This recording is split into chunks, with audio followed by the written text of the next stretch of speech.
Voters in the Netherlands have rejected in a referendum an EU partnership deal to remove trade barriers with Ukraine.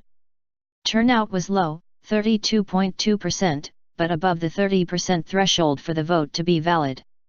The deal was rejected by 61.1% of votes, compared with 38.1% in favour.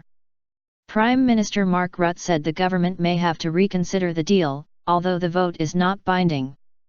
Ukrainian President Petro Poroshenko insisted his country would continue our movement towards the EU.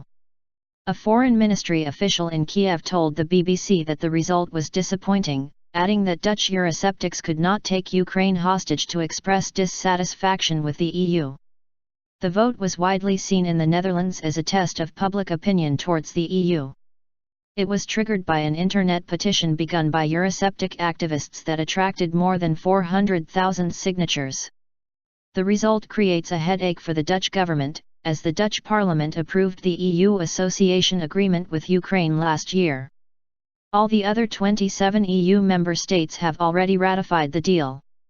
My view is that if the turnout is more than 30%, with such a victory for the no camp, ratification cannot go ahead without discussion, Mr. Rutte said in a televised reaction.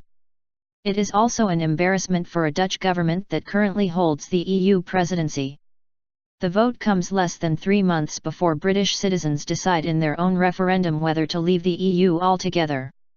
A spokesman for campaign group Leave.eu, Brian Monteith, said, "This humiliating rejection of the Ukraine agreement demonstrates that people don't have to support the EU and its expansionist agenda to feel Europe."